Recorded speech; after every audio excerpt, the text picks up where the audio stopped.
Kinakabahan. Anak ng Espiritu Santo. Amen.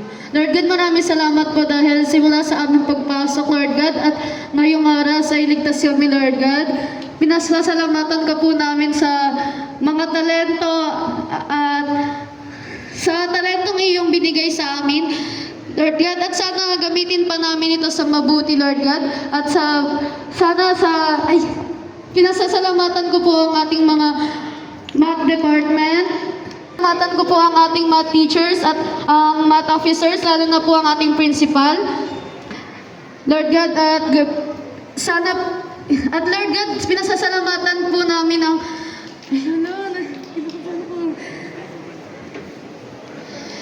At Lord God, gusto po namin i-congrats ang mga nanalo sa ating mga contest po sa Math Club.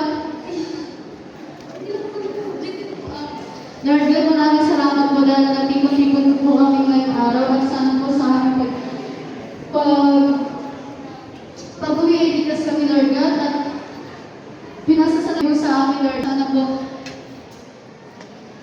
Sana po gamitin ng bawat kabataan na ito at sana po gamitin ng bawat kabataan ang kanilang talento sa mabuti, Lord God, at sa bawat yan ang mga kabataan ito, Lord God. At sana hindi po sila tumigil na mag-aral po ng mabuti, Lord God. In Jesus' name, pray, amen. So,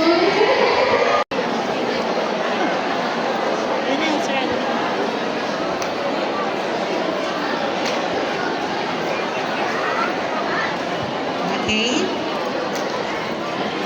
Yes, sasayaw, malakas yan. Kasanyans, let's move on. It's my honor to call on someone whose dedication and leadership have been instrumental in making our Mathematics Month celebration a success. Okay. Best afternoon.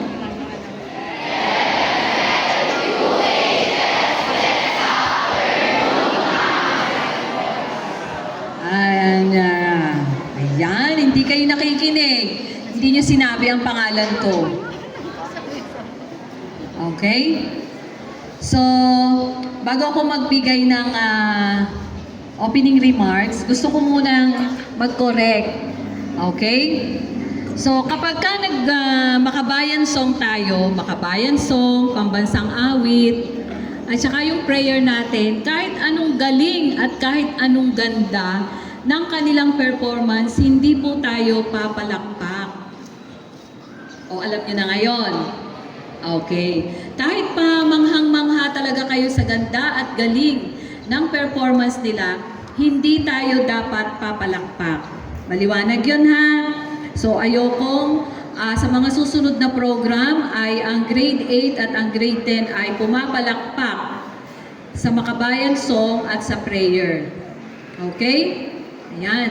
So, lahat po ng kaba meron tayo. No? Kahit ako kinakabahan.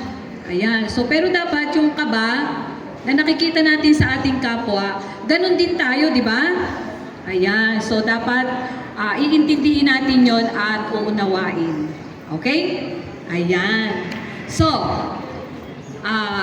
ang sabi ko pa dati sa inyo, mukhang hindi na naman ninyo natandaan. Kapag kami nagsasalita dito at bumati sa inyo, kagaya ng ginawa ko kanina, sabi ko, best afternoon. Dapat babati kayo sa akin. MLQHS, best afternoon, Ma'am Santos and teachers. Diba?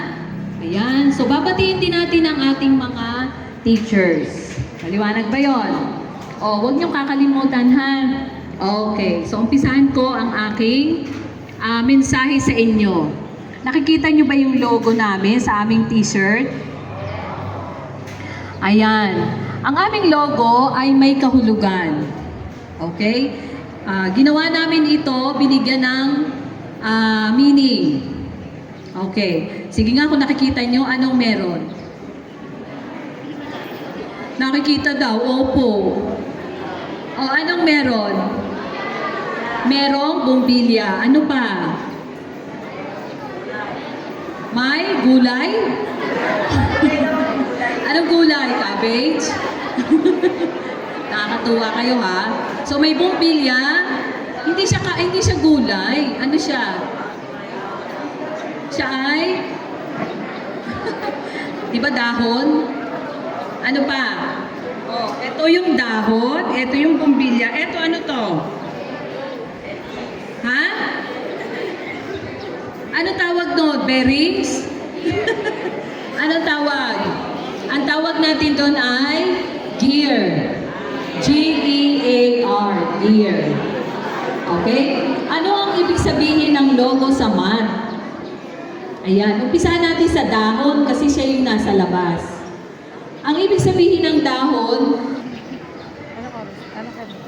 hindi rin alam. Grade 10. Ano yung gear? Hindi rin alam? Ha? Gear. Yes.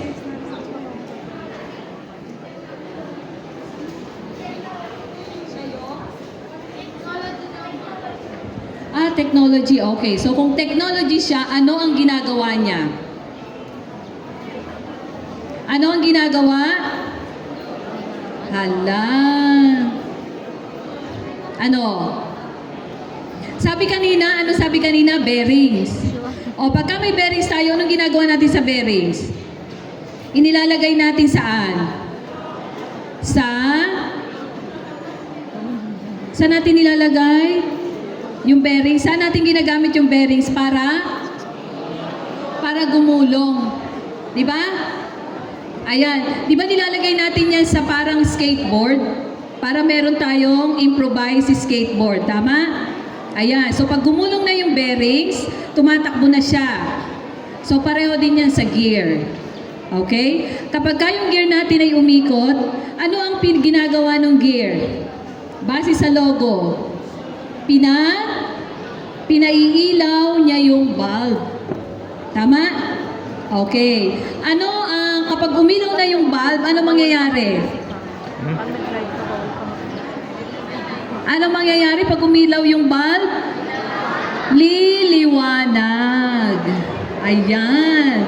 So kapag lumiwanag, ano ang makikita nyo sa loob ng bulb? Nakikita nyo yung addition, subtraction, multiplication, and division. Ano ang tawag natin sa kanila sa math? Ano ang tawag natin? Sila yung fundamental operation. Sila yung basic. Tama? Ayan. So, ibig sabihin, mag-uumpisa tayo sa basic. May nakita pa kayong isang symbol sa loob ng bulb? Ano pa? Meron siyang infinity. Ano ibig sabihin ng infinity? Yes. Ibig sabihin, ang learning ng math ay infinity.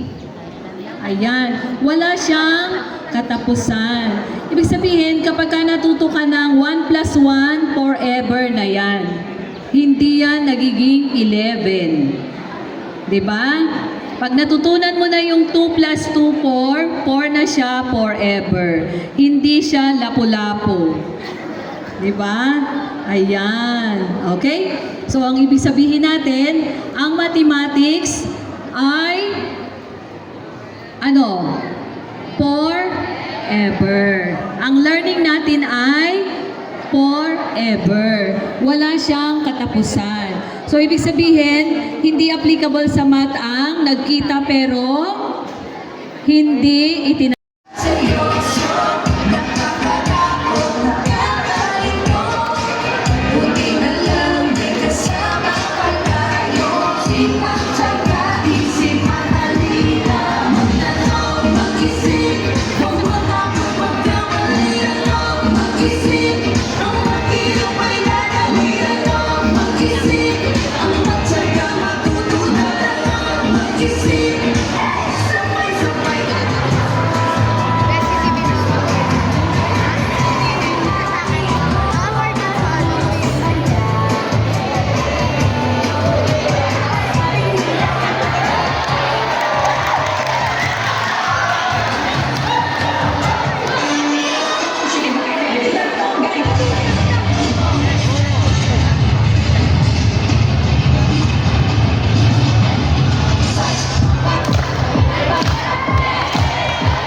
When you need to round a number 2, it's 10. For the ones we go, your teacher will tell you when.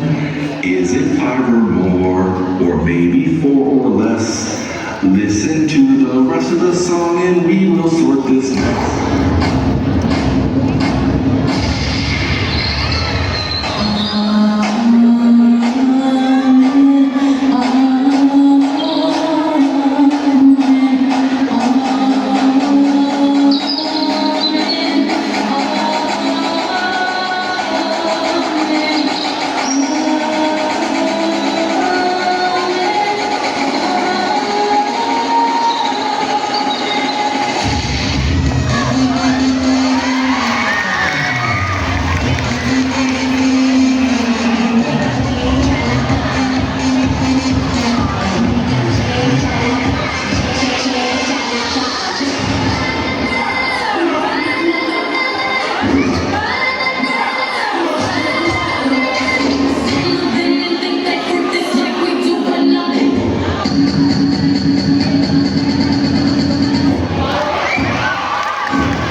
Inang place ko kaya kay ano.